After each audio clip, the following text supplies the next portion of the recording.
Okay, students, let's continue our exploration of the dynamic optimization problem of a monopolist. In the earlier class, I will just briefly summarize what we did in earlier class, the part 1 of this video. We considered a dynamic monopolist who is maximizing this particular path, who is trying to choose a path for this price so that the profits can be maximized over a period of time. ठीक है, उसके बाद we assumed that cost function is given by this and the demand function is given by this. ठीक है, normally demand function हम इस तरह से consider करते हैं in this form. ठीक है, we consider a demand function in this form. ठीक है, बट इस केस में हमने एक एडिशनल फैक्टर कंसिडर किया हुआ है. ठीक है, और उसके बाद after simplifying this equation we arrived at this profit function.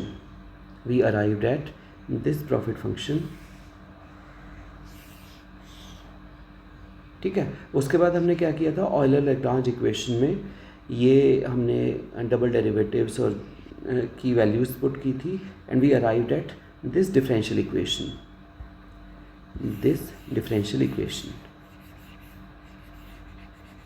ठीक है, और ये डिफरेंशियल इक्वेशन हमारे पास इस फॉर्म में आ जाती है फिर से. ठीक है, तो इसके लिए हमने फाइनल सोल्यूशन लिखा था. फाइनल सोल्यूशन के बाद मैं जस्ट यहाँ पे इसको समराइज़ करके दोबारा लिख देता हूँ कि what the final solution that we were getting. ये मैंने यहाँ पे लिखा भी था. ठीक है, तो अगर आप चाहते हो कि for the purpose of this class आप इसे नोट डाउन भी कर सकते हो. The P star came out to be this where R is given by, मैं दोबारा से इसे थोड़ा सा ठीक करके लिख देता हूँ, B into 1 plus alpha B.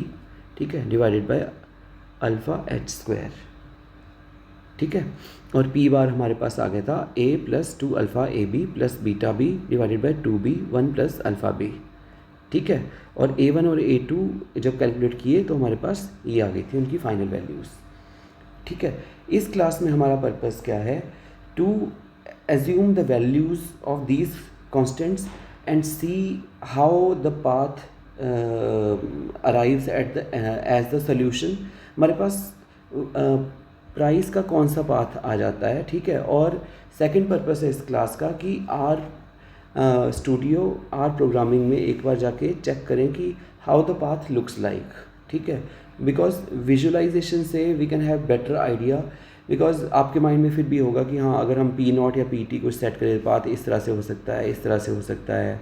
ठीक है, मे बी इस तरह से हो सकता है, मे बी इस तरह से हो सकता है, बट एटलीस्ट आर में विजुलाइज करके और थोड़ा सा इंट्यूटिवली मैथमेटिकली भी समझ के we will get to know कि how the solution path emerges in this particular problem.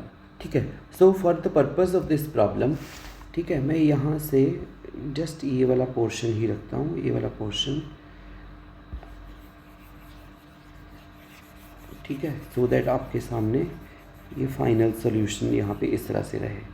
ठीक है, अब आप देख रहे होंगे सोल्यूशन में काफ़ी कॉन्स्टेंट्स है, तो हम पहले क्या करेंगे, we will assume the values of these few constants. Small a equal to 2, small b equal to 1, alpha equal to 1, beta equal to 1, h equal to 1. And for simplicity in this problem, let's take gamma equal to 0. ठीक है, अब आपका next purpose क्या है कि to put all these values in this differential equation. ठीक है, ये हमारे पास ऑयलर लैग्रांज इक्वेशन में पहले आपका पर्पस है कि ये वाली इक्वेशन को बिल्ड करना, ये वाली इक्वेशन. ठीक है, इसमें आपको small b alpha b, small a alpha b h, ठीक है, जहाँ पे जो जो वैल्यूज़ हैं उनको आपको पुट करना होगा. ठीक है, तो मैं यहाँ पे लिख देता हूँ. ठीक है, आप अपने आप से भी चेक कर सकते हैं कि whether what I have found या कैलकुलेटेड वो ठीक है या नहीं है. तो आपके पास फाइनल पाई p डैश आ जाता है. ये मैंने अपनी नोटबुक में सॉल्व किया हुआ है, but you can verify. -2 p square minus p dash square plus 3p dash plus 7p minus 5p dash plus 6, ठीक है। उसके बाद आप इसमें ऑयलर लेग्रांज इक्वेशन क्या होती है हमारे पास, ऑयलर लेग्रांज इक्वेशन, वो इक्वेशन है pi P dash into double derivative P dash first derivative plus pi T P dash minus pi P equal to 0, ठीक है। अब हमने क्या करना है, ये सारी चीज़ें कैलकुलेट करनी है from this objective function. Pi of P वाली टर्म्स कौन कौन सी है, ये और ये, तो आप और ये minus 4p plus 3p dash plus 7, पाई p डैश कितना आ जाएगा, p डैश वाली 3 टर्म्स है, minus 2p dash plus 3p minus 5, पाई टी पी डैश कितना आ जाएगा, इसमें कोई टी वाली टर्म नहीं है, 0, पाई ऑफ पी डैश, ठीक है। Differentiate this thing with respect to P dash, तो आपके पास कितना आ जाएगा, -2, and if you differentiate this pi P dash with respect to P then you will get 3, ठीक है। अब ये सारी आप ये ऊपर में सब्सटीट्यूट या पुट कर दो, ठीक है। तो आपके पास क्या आ जाएगा, पाई पी डैश कितना है, -2, ठीक है, प्लस पी डैश कितना है, 3, ठीक है, ये कितना है 0, माइनस पाई पी कितना है 4p plus 3p dash plus 7 equal to 0, ठीक है। अब ये आप माइनस इस तरह से plus 3p dash plus 4p minus 3p dash, इसको थोड़ा सा ठीक से लिख देता हूँ, एंड माइनस 7 इक्वल टू 0, ठीक है। तो ये क्या हो जाएगा, -2p double dash plus 4p, ठीक है, ये और ये कैंसिल, ठीक है, और राइट साइड में इसको लेके जाओगे तो 7, ठीक है। जिसको आप थोड़ा सिंप्लीफाई करोगे तो ये आ जाएगा -2p इज़ इक्वल टू -7/2। इसके 2 सॉल्यूशंस बनेंगे, दैट इज़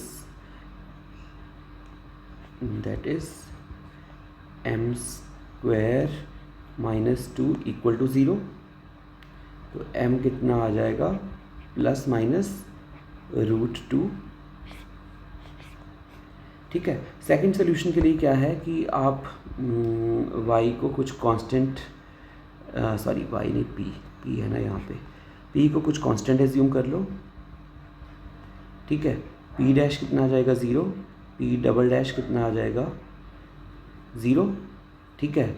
इसको आप, ये आपके पास जो इक्वेशन है इसमें पुट कर दो, ठीक है। तो आपके पास है 0 -2 टाइम्स कैपिटल A और यहाँ पे -7/2, तो a की वैल्यू कितनी आ जानी चाहिए आपके पास, 7/4, ठीक है।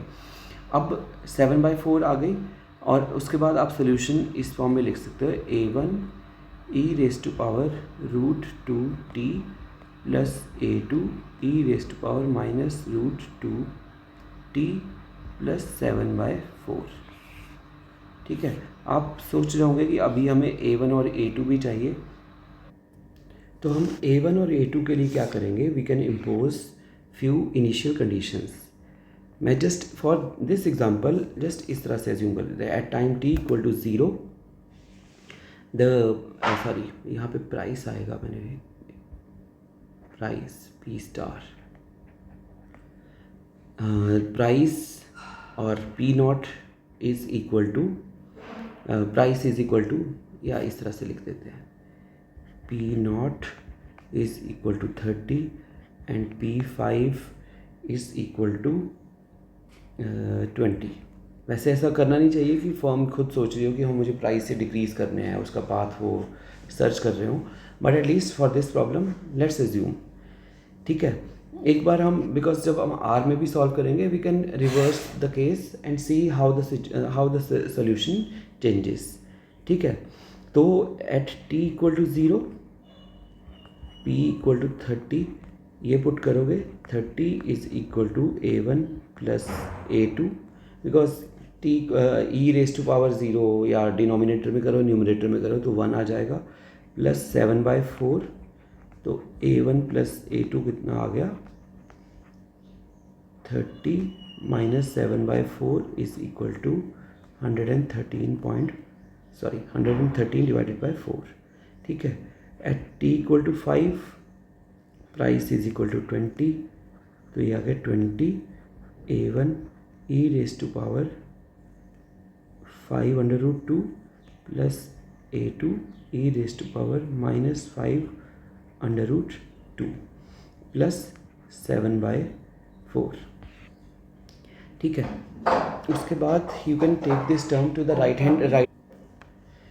उसके बाद आपने क्या करना है कि you can take this second term, ये दूसरी तरफ ले जाओ, तो आपके पास क्या आ जाएगा a1 e raise to power 5/2 plus a2 e raise to power -5/2 is equal to 20 minus 7/4,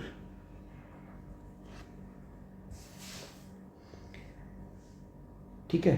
तो ये आ गया आपके पास a1, ठीक है। इसको आप ना खुद सॉल्व करके देख सकते हो, वैसे ना ये जस्ट आप कैलकुलेटर से करके देख लेना कि it comes out to be rounding to 1180, ठीक है। And this is a very very small number, तो राइट हैंड साइड में से आप वेरी वेरी स्मॉल नंबर को सब्ट्रैक्ट करोगे तो आपके पास a1 की वैल्यू ये आ जाएगी 73, तो a1 आपके पास रफली कितना आ जाएगा, दैट इज़ 0.0154, ठीक है। अगर आपके पास a1 is coming out to be this thing, ठीक है, तो अगर आप इसमें पुट करोगे तो a2 इज़ 113/4 माइनस a1, ठीक है। ये कितना है 28 पॉइंट समथिंग, ठीक है। तो आप इसका चेक कर सकते हो कि इसकी वैल्यू 28.23 या राउंड करके आपके पास जितनी भी आ रही हो, ठीक है। जस्ट 28, 56, 112, ठीक है। उसके बाद आप सिंप्लीफाई करके राउंड अबाउट में आपके पास ये वैल्यू आ जाएगी। तो मैं आपके पास फाइनल सोल्यूशन यहाँ पे लिख सकता हूँ। a1 की वैल्यू कितनी है 0.0154 e raise to power this thing, plus a2 की वैल्यू है 28 पॉइंट, आप चेक कर लेना आपके पास राउंड करके वैल्यू ये कितनी आई थी, प्लस 7/4, ये हमारे पास फाइनल सोल्यूशन आ गया है, ठीक है। अब हमारा सेकंड टास्क क्या है कि ये सोल्यूशन तो आ गया, आप कहोगे फिर भी ये एक्सपोनेंशियल में आया है, तो अगर आपके पास जो ये फॉर्म थी यहाँ पे जो सोल्यूशन आया था हमारे पास that was of this form, तो शायद इस यहाँ पे भी इसी फॉर्म में आएगा, बट लेट्स सी आर में खुद प्लॉट करके देखते हैं एंड देन ऑब्जर्व कि हमारे पास ये फाइनल कर्व किस तरह से आ जाता है, ठीक है, ठीक है। तो हमारे पास ये फाइनल सोल्यूशन आ गया है, ठीक है। अब एक बार एक काम करते हैं कि सेम चीज़ को आर में इनकॉर्पोरेट करते हैं and let's try to draw, ठीक है, जो फाइनल हमारे पास सोल्यूशन बात आया है, ठीक है। उसके लिए हम क्या करेंगे, कुछ जो कांस्टेंट्स हैं उनकी वैल्यूज़ कुछ सिंपल टर्म्स में एज्यूम कर लेते हैं। Let small a is equal to 2, b is equal to 1, alpha is equal to 1, beta equal to 1, h equal to 1, और गामा को एज्यूम कर लेते हैं, गामा इज़ इक्वल टू 0, ठीक है। और जैसे हमने एक सेकेंड, मैं सोल्यूशन आपको वैसे थोड़ा आइडिया दिख ही गया होगा, पर p_0 मतलब p0 is equal to 30, p_t is equal to 20, ठीक है, मैं इसको सोल्यूशन आपको यहाँ पे कर लेते, ठीक है। और ये हमने इनिशियल कुछ जो पैरामीटर्स कंसिडर किए हैं, अंडरस्कोर है, ये स्पेस मत देना, ठीक है। टाइम पीरियड स्मॉल एज्यूम किया है। आर हमारे पास क्या था, मैंने यहाँ पे लिखा हुआ है, सेम चीज़ को हम यहाँ पे, ये है, इसको हम आर के फॉर्मेट में लिख देंगे। ये जो सारी टर्म्स हैं इसको आर के फॉर्मेट में लिखना है। नेक्स्ट हमारा पर्पस ये है, ठीक है। तो ये आ गया, small R came out to be square root into 1 plus alpha into B, ठीक है, डिवाइडेड बाय क्या है, अल्फ़ा इंटू एच स्क्वायर, ठीक है। पी बार क्या है, आप ऊपर से एक बार फॉर्मूला से भी चेक कर सकते हो, ए प्लस 2 टाइम्स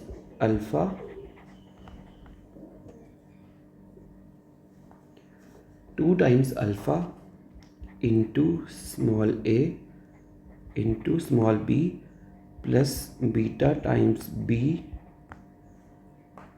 ठीक है, divided by 2 into small B into 1 plus alpha, मैं इसको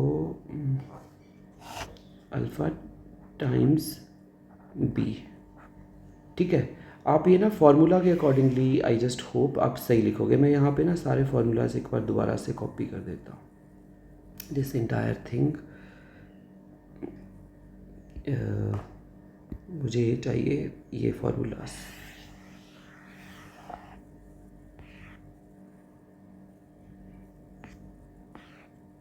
ठीक है। Let me paste all these formulas so that आप साइड बाय साइड आप एक बार वेरीफाई कर सको कि जो हमने टाइप किया है वो ठीक है या नहीं है, ठीक है। और एक सेकेंड,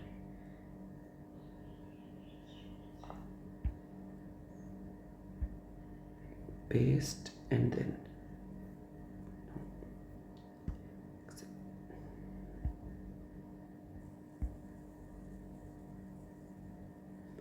ठीक है।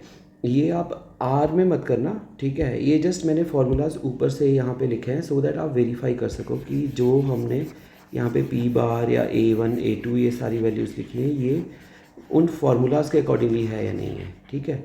आप एक बार ये साथ में, जैसे हमने लिखा है R is equal to square root of this thing, ठीक है, small B into 1 plus alpha B divided by alpha into H square. उसी तरह से P bar is equal to A plus 2 times alpha A B plus beta B divided by 2 times beta 1 plus into, ठीक है, चलो bracket है, ठीक है, into 1 plus alpha B, ठीक है। तो ये हमारे पास क्या हो गए, पी बार, ठीक है। पी बार के बाद we require A1 came out to be P underscore 0 P not minus P bar, ठीक है। ये थोड़ा सा ध्यान से लिखना, ठीक है। ये हमारे पास ब्रैकेट, मतलब ये न्यूमरेटर का ब्रैकेट है, minus P underscore T minus P underscore bar, but underscore और माइनस का थोड़ा सा ध्यान रखना, into exponential R of T, ठीक है। ये हमारे पास न्यूमरेटर हो गया। न्यूमरेटर में यहाँ पे ब्रैकेट इस तरह से लगा देते हैं। आपका ये आर में एक ही लाइन में हो जाएगा, बट यहाँ पे मुझे नीचे लिखना पड़ रहा है, this is divided by slash और, ठीक है, 1 minus exponential 2 into R into capital T, ठीक है। उसी तरह से A2 लिखने के लिए मैं एक काम करता हूँ, इसको ना आप let's copy this entire thing, because A2 में ज़्यादा कुछ चेंजेस होते नहीं है, this looks similar to A1, ठीक है। तो जस्ट यहाँ पे A1 और A2 में अगर आप देखोगे ये वाली टर्म और ये वाली टर्म सेम है, ठीक है, ये वाली टर्म और ये वाली टर्म सेम है, बस यहाँ पे माइनस प्लस की जगह माइनस साइन है, ठीक है। तो हमने क्या करना है, मैं यहाँ पे थोड़ा सा हाईलाइट करने के लिए ताकि आपको दिख जाए, यहाँ पे exponential of minus R T, ठीक है, और डिनोमिनेटर में भी क्या है आपके पास, एक्सपोनेंशियल में -2RT, ठीक है। तो आप यहाँ से A1 और A2 यहाँ से calculate, you will be able to calculate A1 and A2। A1 और A2 आ गए। हाँ, एक बार ये है कि आपने ये कैलकुलेशन सारी ठीक हुई है या नहीं हुई है, तो आप ये कमांड एक बार रन करके देख लेना, जैसे हमने लास्ट प्रॉब्लम में भी किया था, R A1 A2 P बार, ठीक है। आपने जो मैनुअल कैलकुलेशंस की थी और जो आर ने की है उनको एक बार आप वेरीफाई कर लेना कि दोनों ठीक है या नहीं है, ठीक है। तो हमारे पास अब सारी वैल्यूज़ आ गई है। Now we have to write down this final function, ठीक है। फाइनल फंक्शन लिखने के लिए हम क्या करेंगे, इसको फंक्शन की फॉर्म में ही डिफाइन कर लो, प्राइस अंडरस्कोर फंक्शन, ठीक है। It is function of small t A1 times exponential of R into t plus A2 times exponential minus R into t, ठीक है, प्लस P बार, ठीक है। मेरे से लिखने में जैसा मर्जी लिख हो रहा हो, बट एटलीस्ट आपको ये ध्यान देना है कि जैसे आपने डिफाइन किया हुआ है वैसे ही आप लिखो, ठीक है। मतलब इसमें टाइपो मत करना कि यहाँ पे P अंडरस्कोर बार कर दिया, यहाँ पे P माइनस बार की तरह लिख दिया, फिर आपका सही नहीं रहेगा, because R is quite sensitive towards these mistakes, ठीक है। उसके बाद ये सेम फॉर्मेट हम फॉलो कर रहे हैं as we did in the case of this dynamic profits के केस में जैसे हमने किया था। Sequence 0 to t length dot out is equal to 100, ठीक है। Price underscore vals, price underscore function t underscore vals, ठीक है। मतलब जो आपने टाइम की वैल्यू इस तरह डिफाइन की हुई है, ये ग्राफिंग पर्पज से है, ठीक है। तो उसके बाद आपको ggplot यूज़ करने के लिए you have to use data frame. Data frame पहले आप डिफाइन कर लो, t equal to t underscore values, t vals, comma price is equal to price underscore vals, ठीक है। ये ब्रैकेट है, मतलब मेरा ये ब्रैकेट थोड़ा अजीब से दिखते हैं, बट ये है वही नॉर्मल का वाला ब्रैकेट है, ठीक है। उसके बाद आप ये इसमें नेक्स्ट सेंटेंस में आप लिख सकते हो, ठीक है। फिर ggplot वाली कमांड लिख लो, माई प्लॉट, पहले हमने 1 यूज़ किया था तो इसमें आप 2 करके यूज़ कर सकते हो। ggplot define the data, define the aesthetics, x is equal to x axis में आपके पास टाइम आ जाएगा, y एक्सिस में आई वॉन्ट प्राइस आ जाए, ठीक है। Plus geom underscore line line width is equal to 1, ठीक है। एक आप हॉरिजॉन्टल लाइन भी ड्रॉ कर सकते हो if you wish, geom underscore line, ठीक है। लास्ट केस में हमने क्या किया था, geom underscore horizontal line plot की थी 0 पे। इस केस में काम करते हैं, चलो 0 पे ही करते हैं, फिर मैं आपको ना आप अपने आप से चेंज करके देख लेना कि यहाँ पे 0 की जगह पे मैं चलो लेटर ऑन बताता हूँ, पहले आप ये कर लो, line type equal to dashed, ये इन्वर्टेड कॉमास जरूर लिखना, अगेन आर की सेंसिटिविटी है, इन्वर्टेड कॉमास डबल वाला, प्लस, ठीक है। तो लैब्स वगैरह कुछ लिख लेना, जैसे जो भी आपको ठीक लगे, टाइटल इक्वल टू जो भी आप लिखना चाहो, ठीक है। वाई लैब, ठीक है, सॉरी वाई लैब प्लॉट वाली कमांड नहीं है, x is equal to time, y is equal to optimal price, या जैसे भी जो भी आप लिखना चाहो, ठीक है, प्लस ये इसके बाद ब्रैकेट के बाद ही प्लस लिखना, theme underscore black and white, या जो भी आपको मिनिमल यूज़ करना है, ब्लैक एंड वाइट यूज़ करना है। लास्ट कमांड है आपके पास, जो आपने ये ग्राफ बनाया है इसको सेव कर लो, जी सेव, ठीक है, डायनामिक प्राइसिंग, या आपने कुछ और नाम देना हो तो आपकी इच्छा है, ठीक है, dynamic pricing dot png, PDF में करना है तो आप डॉट PDF कर देना, प्लॉट इक्वल टू जो भी आपने ये डिफ़ाइन किया है, आपने अगर अपने नेम से ड्रॉ किया है तो आपकी इच्छा है, ठीक है, अदरवाइज़ माई प्लॉट, जैसे मैंने माई प्लॉट की तरह डिफ़ाइन किया था, DPI मैंने 600 रखी है, ठीक है। और यहाँ से ये चेक करना ज़रूरी है आपकी कैलकुलेशंस को वेरीफाई करने के लिए। अब उसके बाद नेक्स्ट लास्ट में देख लेते हैं कि हमारे पास प्लॉट किस तरह से आ जाता है, ठीक है। तो ये है मेरे पास प्लॉट, इसको मैं थोड़ा सा मैक्सिमाइज़ कर देता हूँ, ठीक है। तो ये मैंने इस तरह से ये टाइटल रखा था प्लॉट का, सॉरी ये मैंने यहाँ पे ये टाइटल रखा था, ठीक है, और ये एक्स लैब वाई लैब, ठीक है। तो आप देखोगे इनिशियल क्या था, प्राइस इज इक्वल टू 30, ठीक है। यहाँ पे मैं डिफरेंट पेन से इसमें थोड़ा सा, एक second, P not was equal to 30, PT is equal to 20 and time period is equal to 5, ठीक है। तो ऑप्टिमल पाथ आपका किस तरह से आ रहा है in U shaped curve, initial 30, final 20। अब आप कहोगे कि इस तरह से ही क्यों आया, and what is this thing exactly, ये जो लोएस्ट पॉइंट कौन सा है, ठीक है। तो ये लोएस्ट पॉइंट है, एक इम्पॉर्टेंट चीज़, दैट इज़ कहाँ गया, P बार, ठीक है, जो आपने यहाँ पे इस तरह से कैलकुलेट होता है, ठीक है। इसको बोलते हैं स्टेडी स्टेट वैल्यू, ठीक है, इसको बोलते हैं स्टेडी स्टेट वैल्यू। जो सिस्टम है that is trying to move towards the steady state value, आपने जिस तरह से भी डिफाइन किया हुआ है।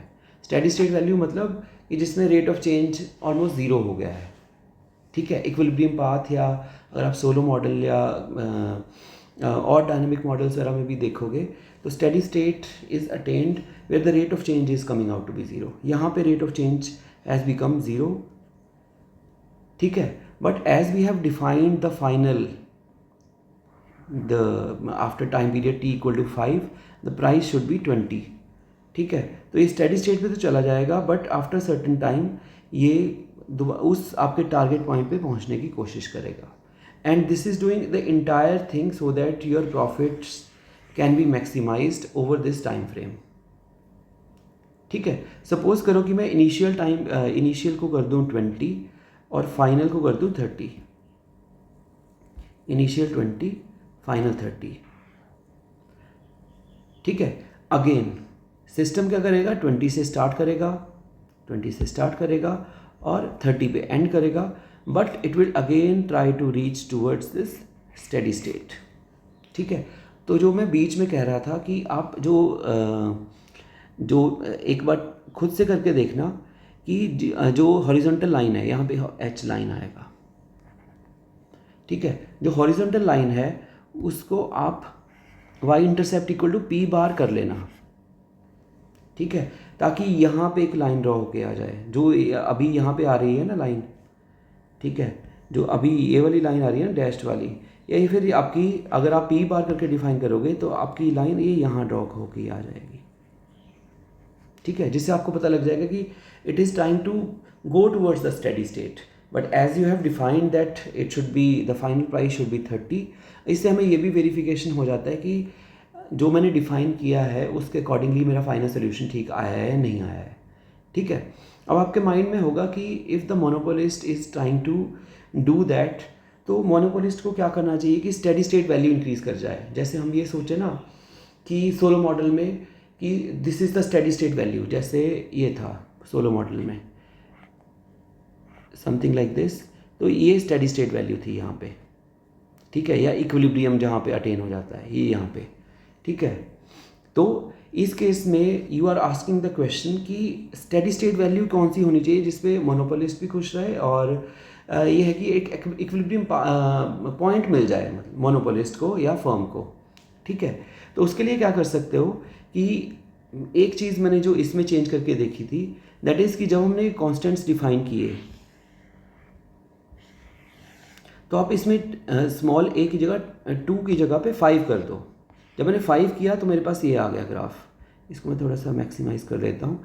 तो नॉर्मली आपके पास स्टेडी स्टेट वैल्यू कितनी आ रही थी, that was P bar was coming out to be 7/4, that is 1.75।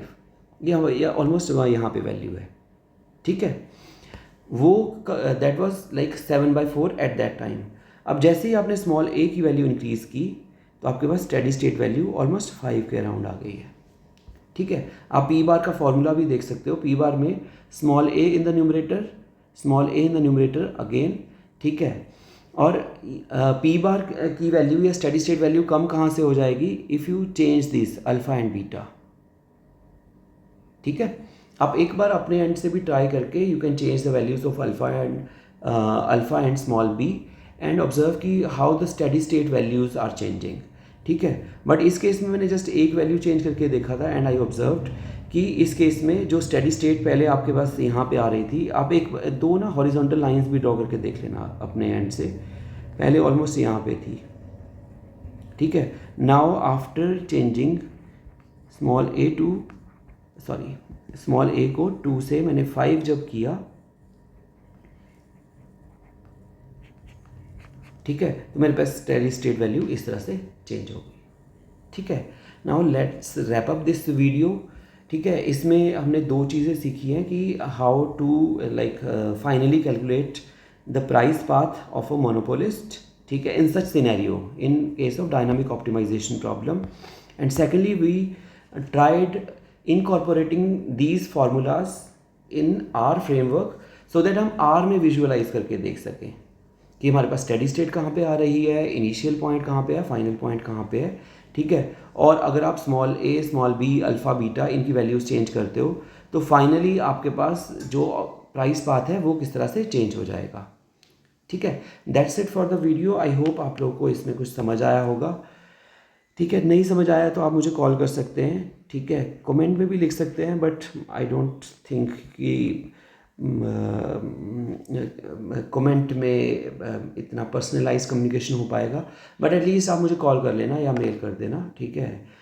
We can discuss और शेड्यूल सम गूगल मीट, ठीक है, to understand this dynamic optimisation problem a little more, ठीक है। Thanks for listening to this lecture patiently for 33 minutes. Thank you.